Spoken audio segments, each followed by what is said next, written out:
নমস্কার, শুভ সন্ধ্যা। শাশ্বতী সিনহার ছোট্ট আড়ম্বরহীন চ্যানেলে আপনাদের সবাইকে স্বাগত।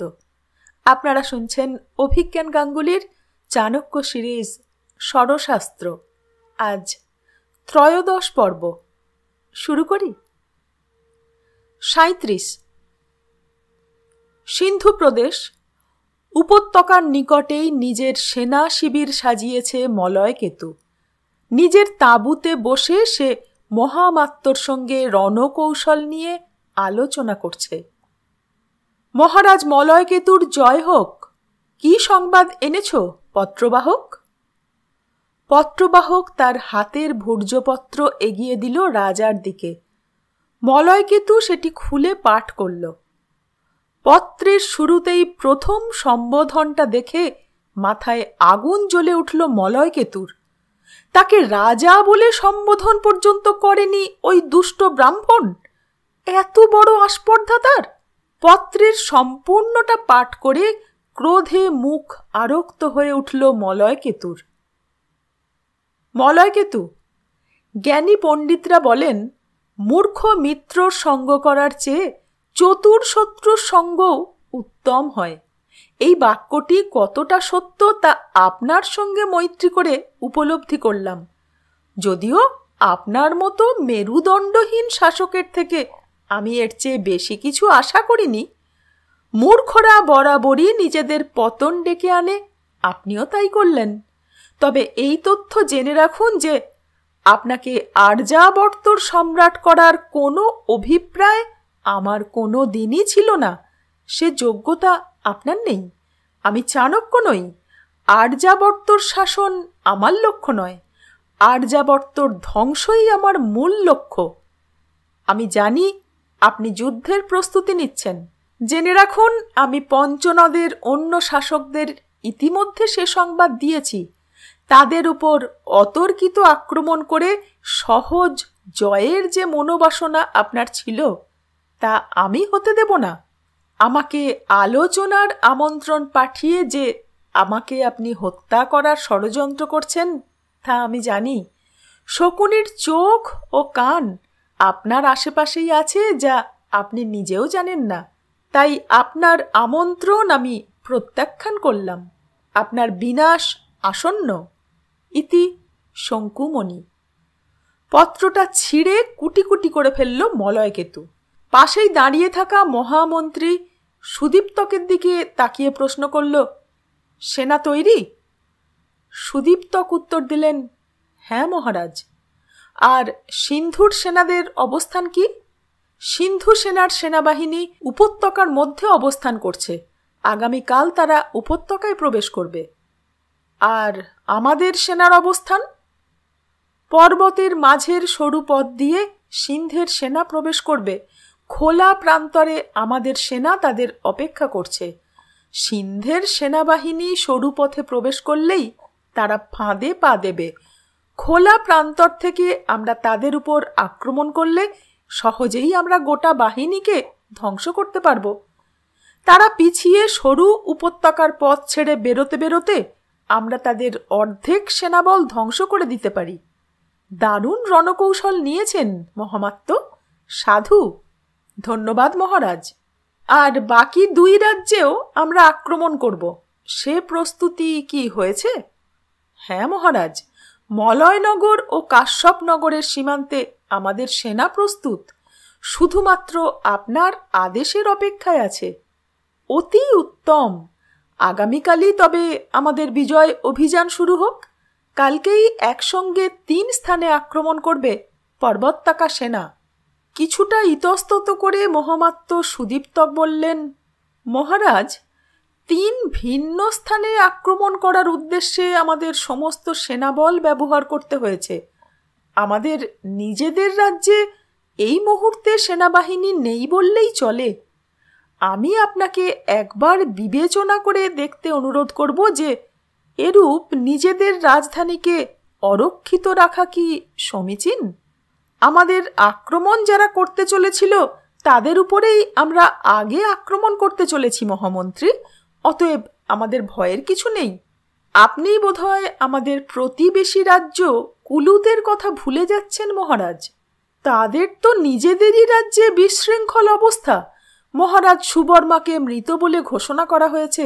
এতদিন সেই সংবাদ গোপন রাখা হয়েছে বলে প্রজারা অসন্তুষ্ট। এদিকে শুনলাম চিত্রবর্মাকে বন্দী করা হয়েছে রাজাকে হত্যার অপরাধে। অতএব তাদের পক্ষে আমাদের বিরুদ্ধে সেনা সংগঠিত করা এই মুহূর্তে অসম্ভব। কিন্তু আপনি একজনের কথা ভুলে যাচ্ছেন মহারাজ। কে? কার কথা বলছেন? চাণক্য। শেষ পাওয়া সংবাদে সে কিন্তু কুলুতেই অবস্থান করছে। আমি নিশ্চিত সে ইতিমধ্যে জেনে গিয়েছে পঞ্চনদের 5 রাজ্য ও পারস্যের সঙ্গে শকুনির যোগাযোগের কথা। সে বিস্ময়করভাবে গোটা ব্যাপারে উদাসীন। আমার এই লক্ষণ ভালো লাগছে না মহারাজ।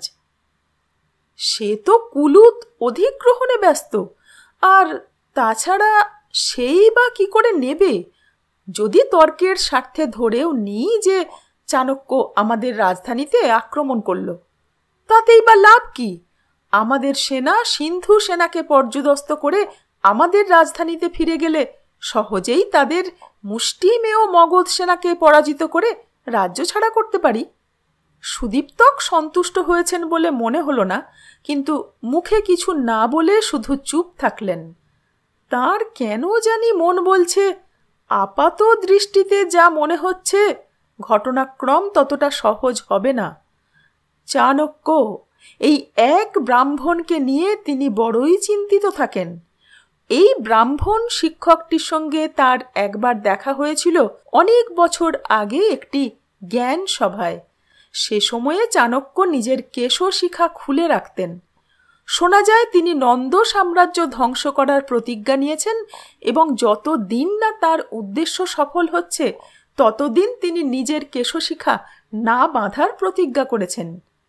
এই কুরূপ, দাঁত উঁচু, কৃষ্ণকায় ব্রাহ্মণ ও তার প্রতিজ্ঞা নিয়ে সকলেই পরিহাস করছিল তার অজ্ঞাতে। কিন্তু যখন চাণক্য মঞ্চে উঠলেন, সভার সকলে স্তব্ধ হয়ে গিয়েছিল। সুদীপ্তকের আজও মনে আছে চাণক্যর প্রতিটা কথা। রাজ্য, দেশ, জনপদ, রাজা ইত্যাদি নিয়ে তিনি সেদিন যা ধারণা ও ব্যাখ্যা দিয়েছিলেন সভায়, তা এক কথায় বৈপ্লবিক। সুদীপ্তক বুঝেছিল যে এই দৃঢ় প্রতিজ্ঞ ব্রাহ্মণ কোনো সাধারণ মানুষ নন। সম্ভবত চাণক্যর প্রতিজ্ঞা অন্যের কাছে যতটা অসম্ভব মনে হচ্ছে, চাণক্যর নিজের কাছে বোধহয় তা ততটা অসম্ভব নয়। তার কয়েক বছর পরেই সুদীপ্তকের অনুমান ঠিক প্রমাণিত করে মৌর্য সাম্রাজ্যের স্থাপনা হয়। কোথায় হারিয়ে গেলেন মহামাত্য? মলয়কেতুর ডাকে তার চিন্তা জালে ছেদ পড়ল। বর্তমানে ফিরে এলেন সুদীপ্তক। মলয়কেতু বলল, আপনি আমার আদেশ পাঠিয়ে দিন আমার সেনার কাছে। আগামীকাল সূর্যোদয়ের সঙ্গেই যুদ্ধ শুরু হোক। আমাদের বিজয় রথ যাত্রা শুরু করুক। সুদীপ্তক দীর্ঘশ্বাস লুকিয়ে বললেন, যথা আজ্ঞা। একটি টিকা। জ্ঞান সভা অর্থাৎ প্রাচীনকালে বিভিন্ন রাজারা তাদের রাজ্যে পণ্ডিতদের আলোচনা সভার আয়োজন করতেন। দেশি ও বিদেশি বিশিষ্ট পণ্ডিত ও গুণীজনদের আমন্ত্রণ করা হতো তাদের বক্তব্য রাখতে। 38। চাণক্য সম্মুখে তাকিয়ে থাকলেও কিছু দেখছেন না। কপালে গভীর ভ্রুকুটি থেকে বোঝা যাচ্ছে তিনি কিছু ভাবছেন। শশাঙ্ক তাকে কিছু জিজ্ঞেস করতে যাচ্ছিল। জীবসিদ্ধি তাকে হাত তুলে থামতে ইশারা করল। চাণক্যর চিন্তা সূত্রে ছেদ না পড়াই ভালো। চাণক্য সময় মতো নিজেই ব্যাখ্যা করবেন। কিন্তু চাণক্যর চিন্তায় বাদ সাধল তাঁবুর বাইরে থেকে এক প্রহরীর ডাকে। পাটলিপুত্র থেকে আচার্য চাণক্যর জন্যে পত্র আছে। জীবসিদ্ধি উঠে গিয়ে তাঁবু থেকে বেরিয়ে পত্র নিয়ে প্রবেশ করল। চাণক্যর দিকে বাড়িয়ে দিতে চাণক্য সেটা না নিয়ে তাকেই বললেন, পাঠ করে শোনাও। জীবসিদ্ধি ভূর্জপত্র খুলে পড়তে শুরু করল। প্রিয় আচার্য চাণক্য, প্রণাম নেবেন। জনগণনার কাজের শেষ ধাপ আসন্ন। আপনাদের রাজধানীতে প্রত্যাবর্তনের সময় এসেছে। ইতি কাত্যায়ন। জীবসিদ্ধি পত্র পাঠ করে হতাশ ভঙ্গিতে চাণক্যর দিকে চাইল, বলল, আপনার আর অমাত্য রাক্ষসের এই রহস্যময় পত্রালাপ আমার কাছে বড়ই পীড়াদায়ক হয়ে যাচ্ছে, দয়া করে ব্যাখ্যা করুন। চাণক্য আলগা হেসে বললেন, তুমি নিশ্চয়ই এতদিনে কিছু অনুমান করেছ? হ্যাঁ, অনুমান করতে পারি জনগণনা কথাটি এই ক্ষেত্রে সাংকেতিক গুপ্ত শব্দ। তবে সে বিষয়ে সম্পূর্ণ ব্যাখ্যার সময় এখনো আসেনি হে জীবসিদ্ধি।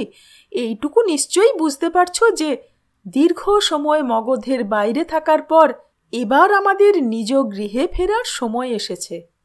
শশাঙ্ক তাদের কথার মাঝে বাধা দিয়ে অভিমানী সুরে বলল, না না, আপনি ও ভ্রাতা জীবসিদ্ধি কিন্তু প্রসঙ্গ পাল্টে দিচ্ছেন আচার্য।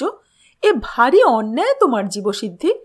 মানছি বর্তমানে গুরুদেবের ভার চন্দ্রগুপ্ত তোমার উপর দিয়েছেন, কিন্তু তাই বলে কি আচার্য চাণক্য শুধুই তোমার?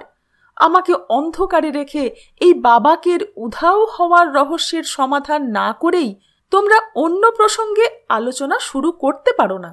কথা শেষে তিনজনই হেসে উঠল। চাণক্য সোজা হয়ে উঠে বসে বললেন, তোমার অভিযোগ যথার্থ হে শশাঙ্ক। তোমায় তোমার পরিবারের থেকে আলাদা রেখে দেওয়া আর আমার উচিত নয়। গান্ধারের অধ্যায় শেষ করে তোমাকে নিজ গৃহে ফেরার অনুমতি এবার দিতেই হবে। হঠাৎ গম্ভীর হয়ে চাণক্য বললেন, কিন্তু গান্ধার পর্ব যে এই সমস্ত ঘটনার তুলনায় কম গুরুত্বপূর্ণ তা ভাবলে কিন্তু ভুল করবে। পক্ষান্তরে আমি বলবো এই রহস্য অসম্ভব গুরুত্বপূর্ণ। আমি যতটা অনুমান করেছিলাম প্রথমে, এখানে এসে আমার মনে হচ্ছে এখানকার ঘটনাক্রম আমার ধারণার চেয়েও অধিক তাৎপর্যপূর্ণ হতে চলেছে। আসন গ্রহণ করো জীবসিদ্ধি, চেষ্টা করি তোমাদের ধূম্রমোচন করার। চাণক্য কিছুটা ভেবে নিয়ে ব্যাখ্যা শুরু করলেন। গোটা ঘটনায় মূল ভূমিকা যে পালন করেছে এবং এখনো করে চলেছে সে হলো বাবাক পুত্র বিধরক। সে প্রথম থেকেই তোমাদের চোখে ধুলো দিতে নিজের যে নির্বোধ ছবি প্রক্ষেপ করেছে তা সম্পূর্ণ মিথ্যা। আমি নিশ্চিত তার ও তার পিতার শকুনির সঙ্গে যোগাযোগ আছে। জীবসিদ্ধি বিস্মিত স্বরে বলল, এমন অনুমান আমারও হয়েছিল, কিন্তু আপনি নিশ্চিত কিভাবে হচ্ছেন আচার্য? সে প্রসঙ্গে শেষে আসছি। প্রথমেই বলি যে বাবাককে গুরুত্ব দিয়ে তার পুত্র বিধরককে উপেক্ষা করাটা শশাঙ্কের ক্ষেত্রে বড় ভুল হয়েছে। যেহেতু সে অস্ত্র নির্মাণ শিল্পে অশিক্ষিত, তাই তাকে প্রথম থেকেই গুরুত্ব দেওয়া হয়নি। বিষয়টা পত্রে জানানোর পরেও শশাঙ্ককে সঠিক নির্দেশ দেওয়া আমারও উচিত ছিল, কিন্তু ঘটনাক্রমে সেই সময়ে কুলুদের রহস্য মৃত্যু নিয়ে এতটাই জড়িয়েছিলাম যে এই বিষয়ে গভীরে তলিয়ে ভাবা হয়নি। এটা নিঃসন্দেহে আমার ভুল। সবচেয়ে বড় ভুল হয়েছে বিধরককে তক্ষশিলায় বিনা নজরদারিতে একলা যেতে দেওয়া। তোমরা অনুমানই করতে পারোনি যে তার মতো অল্প বুদ্ধি একটি যুবক কিছু করতে পারে। আসলে কাজের অজুহাতে বিধরক তক্ষশিলায় গিয়েছিল শকুনির সঙ্গে সাক্ষাৎ করতে। তোমাদের চোখে ধুলো দিয়ে শকুনির দেওয়া একটি অস্ত্র নিয়ে সে ফিরে আসে এখানে। শশাঙ্ক কথায় বাধা দিয়ে বলল, না আচার্য, বিধরক গ্রাম ছাড়ার ও পুনরায় প্রবেশ করার সময়ে তার সমস্ত জিনিসপত্র কাঁধের ঝোলা থেকে প্রতিটি বস্তু পরীক্ষা করা হয়েছিল। সে কোনো নতুন অস্ত্র নিয়ে ফেরেনি। চাণক্য ঠোঁটের এক কোণে মৃদু হাসি ফুটিয়ে উত্তর দিলেন, এ জগতের সবচেয়ে ভয়ঙ্কর অস্ত্র যা, সেটা কোনো খাপ বা সরাধারে নিয়ে মানুষ চলে না।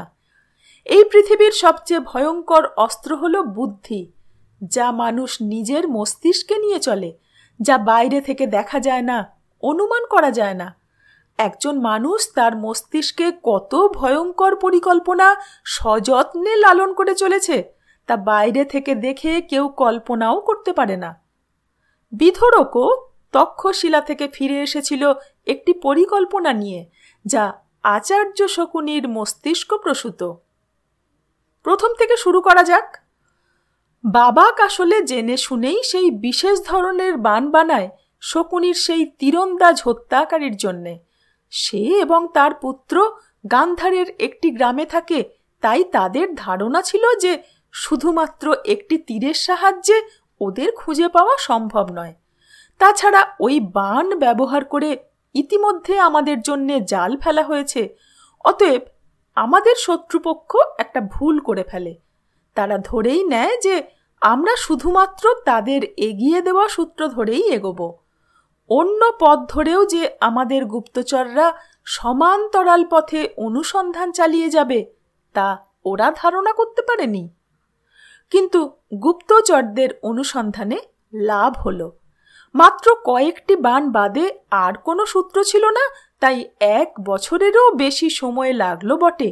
কিন্তু শেষ পর্যন্ত বাবাকের কুটিরে শশাঙ্ক হাজির হলো। বাবাক আর তার পুত্র পড়ল বিপদে।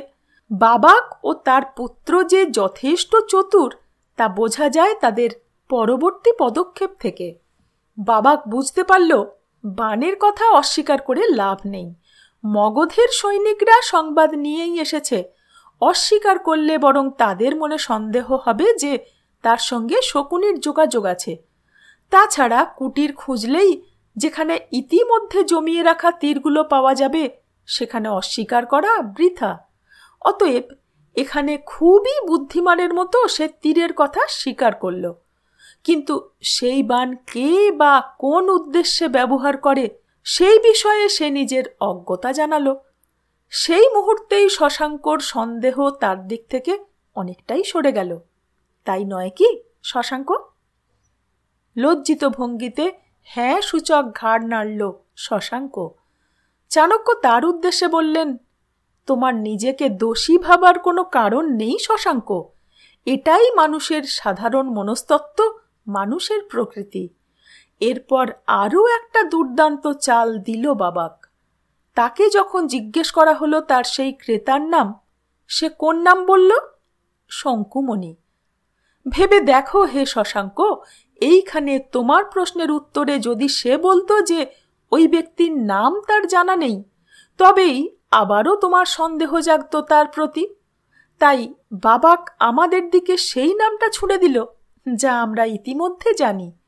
আচার্য শকুনি বা শঙ্কুমণি নামটা বলায় তার দিক থেকে সন্দেহ আরও কমল। কিন্তু আমরা কি বাস্তবে কোনো নতুন তথ্য পেলাম? একদমই না। অন্য কোনো নাম বললে আমরা সেই নামের সূত্র ধরে খোঁজ নিতে পারতাম। কিন্তু শকুনির নাম বলায় আমরা বুঝেই গেলাম যে সেটা ছদ্মনাম, এবং ওই নিয়ে ভেবে লাভ নেই।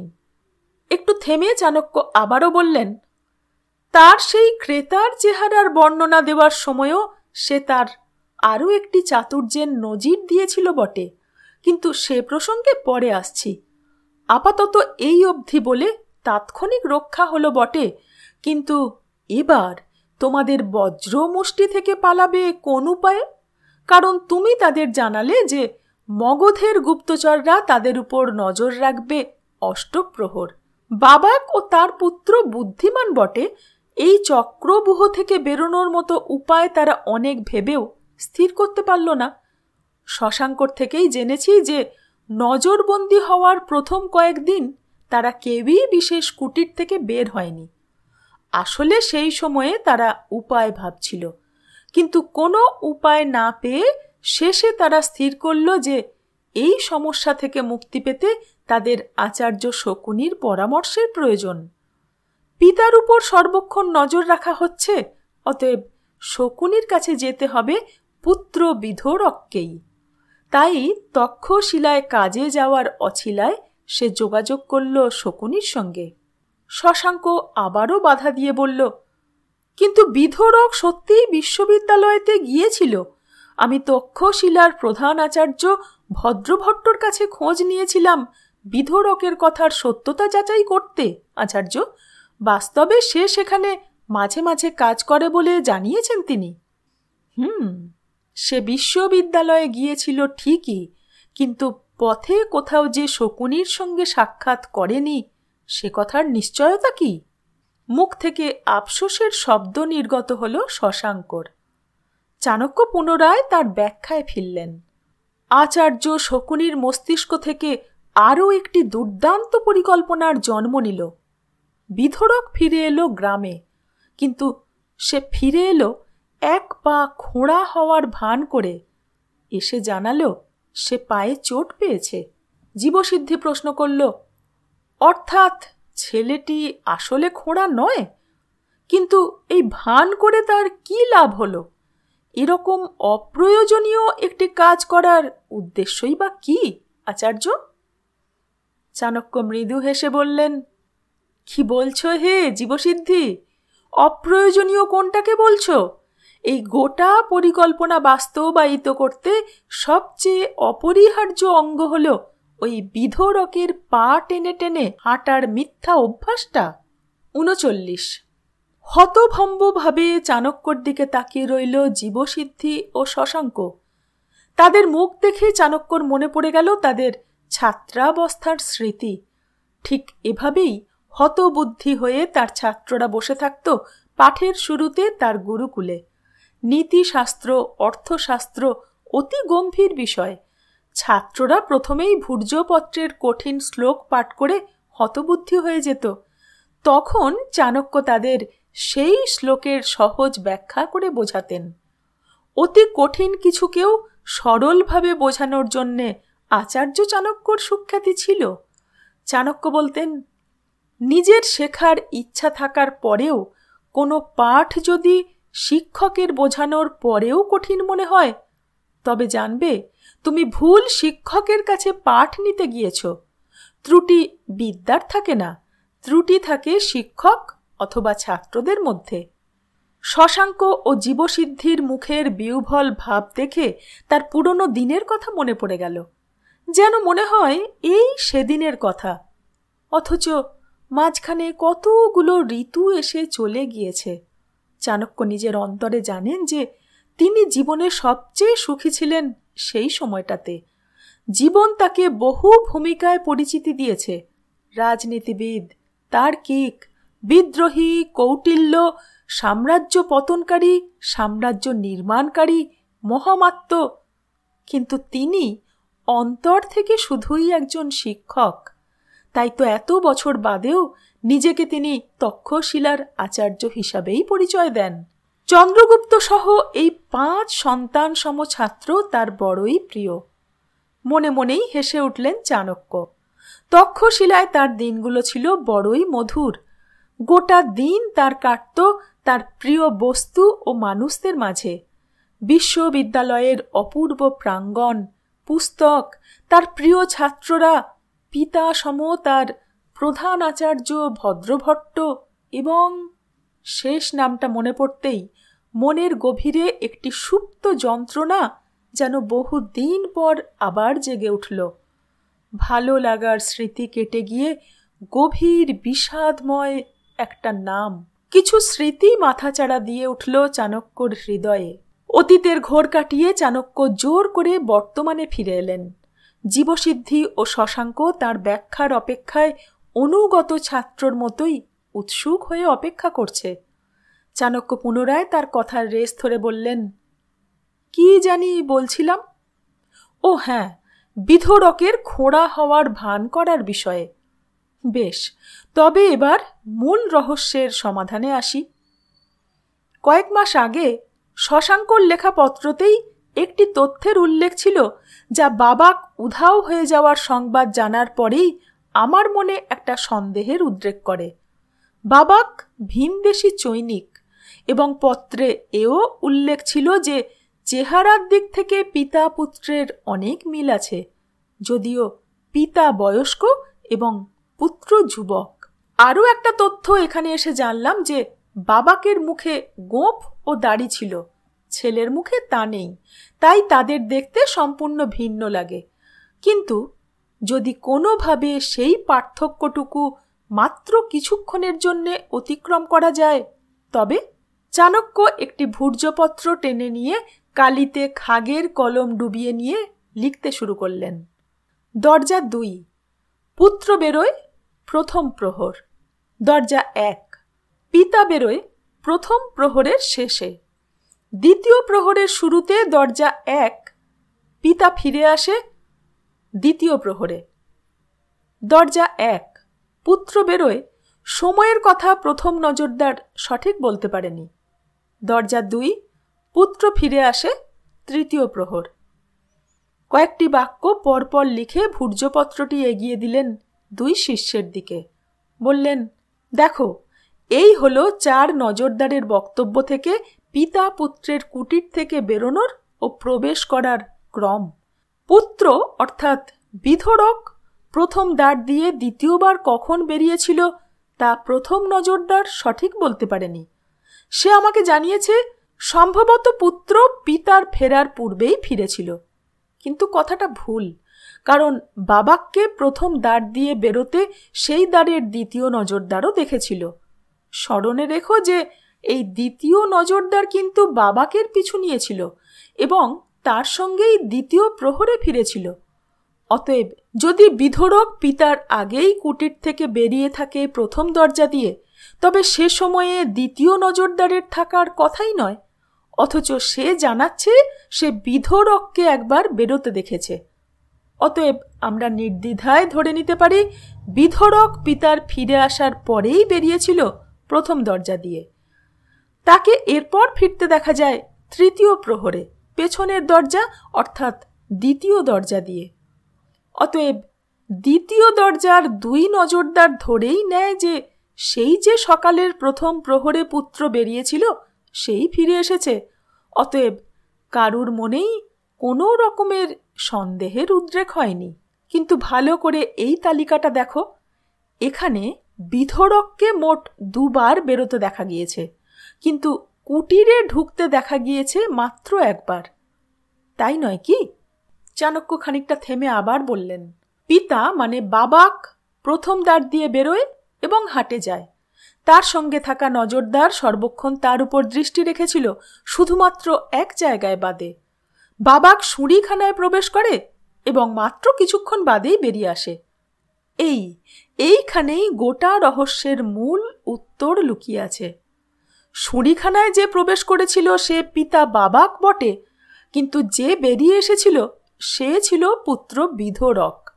আগে থেকেই পিতার সেদিনের পরিধান করা বস্ত্রের অনুরূপ বস্ত্র পরিধান করে শুঁড়িখানায় অপেক্ষা করছিল পুত্র, আর তার মুখে ছিল পিতার মতোই নকল গোঁফ দাড়ি। এই শুঁড়িখানার মালিকটি নির্ঘাত গোটা ঘটনায় যুক্ত, তাকে বন্দি করতে হবে। যাই হোক, পিতা শুঁড়িখানায় ঢুকল। পুত্র আগে থেকেই পরিকল্পনা মতো তার অপেক্ষায় ছিল সেখানে। পিতার থেকে কাঁধের ঝোলাটি নিয়ে তারই ছদ্মবেশে শুঁড়িখানা থেকে বেরিয়ে এলো পুত্র। নজরদার তার উপর দৃষ্টি রাখছিল 20 হাত দূর থেকে।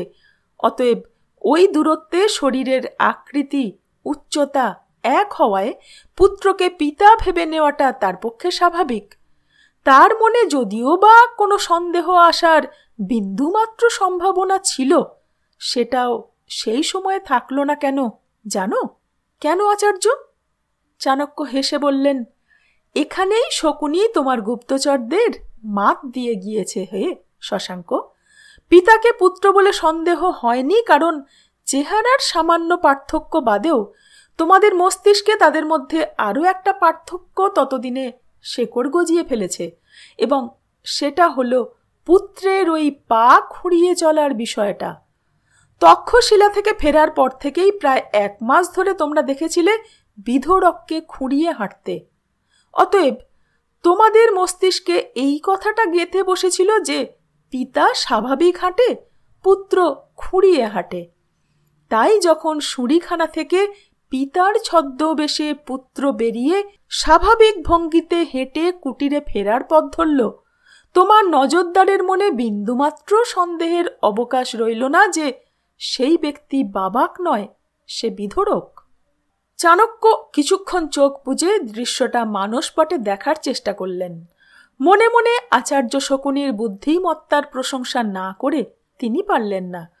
চোখ খুলে বিস্ময়ে হতভম্ব হয়ে বসে থাকা 2 শিষ্যের উদ্দেশ্যে বললেন, ওহে জীবসিদ্ধি, ওহে শশাঙ্ক, মনুষ্যের মস্তিষ্ক অতি অদ্ভুত বস্তু, যে মানুষের সাধারণ মনস্তত্ত্ব ও স্বভাবের সঙ্গে পুঙ্খানুপুঙ্খভাবে পরিচিত হয়, তার পক্ষে মানুষকে ধোঁকা দেওয়া বা কাউকে নিজের ইচ্ছা মতো চালনা করা কতটা সহজ তার উদাহরণ এই ঘটনা। শকুনি এ খেলায় অসম্ভব পারদর্শী তা নিশ্চয়ই তোমরা অনুমান করতে পারছ। অর্থাৎ সামনের প্রথম দ্বার দিয়ে গৃহে প্রবেশ যে করেছিল সেই দিন দ্বিতীয় প্রহরে, সে বাবাক নয়, সে ছিল তার পুত্র বিধরক। আমি নিশ্চিত নজরদার পিতা বলে ভুল করে পুত্রের পিছু নিতেই বাবাক শুঁড়িখানা থেকে ছদ্মবেশ ধরে গ্রাম ত্যাগ করেছিল। অতএব বুঝতেই পারছ শশাঙ্ক, তোমার এই গ্রাম সুরক্ষা বেষ্টনীতে ঘিরে ফেলার এক প্রহর পূর্বেই বাবাক গ্রাম ছেড়ে পলায়ন করেছে। যথেষ্ট সময় ছিল তার হাতে, সে সময় তাকে তার পুত্র করে দিয়েছিল। এইবার পুত্র বিধরক তার আসল খেলা শুরু করল, নিপুণভাবে নিজের ভূমিকা পালন করল। মনে করে দেখো, 4 জন নজরদারি জানিয়েছে যে বাবাক কুটিরে ফিরে এসে তার কার্যালয়ের চুল্লিতে আগুন জ্বেলেছিল। সকলেই ধরে নিয়েছিল যে বাবাক কাজ করছে, কিন্তু বাস্তবে তো সে সময়ে কুটিরে বাবাক ছিলই না। ছিল পুত্র বিধরক, যে অস্ত্র নির্মাণের কাজ জানেই না। তাহলে সে আগুন কেন জ্বালল পিতার চুল্লিতে? উত্তরের আশায় পুনরায় শিষ্যদের দিকে চাইলেন চাণক্য, কিন্তু উত্তর না আসায় নিজেই উত্তরটা দিলেন। কারণ বিধরকের পরিধানের ওই পিতার ছদ্মবেশ, নকল গোঁফ দাড়ি জ্বালিয়ে ফেলা নিতান্তই প্রয়োজনীয় ছিল। ভেবে দেখো, যদি বাবাকের উধাও হওয়ার খবর পেয়ে কুটিরে প্রবেশ করে তোমরা দেখতে যে বাবাকের পরনের কাপড় পড়ে রয়েছে তার কাঁধের ঝোলার সঙ্গে, তবে কি পরমুহূর্তেই তোমাদের মনে সন্দেহের উদ্রেক হতো না? সম্ভাবনা ছিল যে গোটা পরিকল্পনাটাই তোমাদের কাছে পরিষ্কার হয়ে যেত সেই বস্ত্র পেলে। তাই সেগুলো আগে আগুন জ্বালিয়ে তাতে নিক্ষেপ করাটা অত্যন্ত গুরুত্বপূর্ণ ছিল। সেই কারণেই তোমরা পরের প্রহরে প্রবেশ করে দেখেছিলে যে কার্যালয়ের চুল্লিতে খানিক আগেও কিছু জ্বালানো হয়েছিল ঠিকই, কিন্তু তপ্ত ধাতুর কোনো অর্ধনির্মিত অস্ত্র তোমরা পেলে না। কারণ কোনো অস্ত্র সেখানে তপ্ত করা হয়নি, আগুনে জ্বালানো হয়েছিল বিধরকের ছদ্মবেশের বস্ত্র। অনেকক্ষণ টানা কথা বলায় চাণক্যর গলা শুকিয়ে গিয়েছিল। চাণক্য পাশে রাখা পেয়ালা থেকে 2 ঢোক জল পান করে বললেন, এরপরের কাজ সহজ ছিল। ছদ্মবেশ ছেড়ে তা পুড়িয়ে বিধরক আরও একবার বেরোয় প্রথম দরজা দিয়ে এবং বাজারের পথ হয়ে পেছনের দ্বিতীয় দরজা দিয়ে পুনরায় কুটিরে প্রবেশ করে। অবশ্যই পিতার ছদ্মবেশ ছাড়ার পর থেকে গোটা সময়টা সে পুনরায় খুঁড়িয়ে হাঁটতে শুরু করল। তৃতীয় প্রহর অবধি পরিকল্পনা মতো সে অপেক্ষা করল, কারণ পিতা বাবাককে যথেষ্ট সময় দেওয়ার প্রয়োজন ছিল যাতে সে গ্রামের সীমানা ছেড়ে দূরে চলে যেতে পারে সেই সময়ের মধ্যে। তৃতীয় প্রহরে সে একে একে 2 দ্বার দিয়ে বেরিয়ে এসে পিতার খোঁজ করল এবং নজরদারদের জানালো যে তার পিতা কুটিরে নেই। তোমরা প্রবেশ করে দেখলে বাবাকের কাঁধের ঝোলাটা রাখা থাকলেও সে নেই। পরবর্তী ঘটনা তো তুমি আমার থেকে বেশি ভালো করে জানো শশাঙ্ক। সত্যি অসাধারণ বুদ্ধিমত্তার খেলা। সঙ্গে থাকবেন। ধন্যবাদ।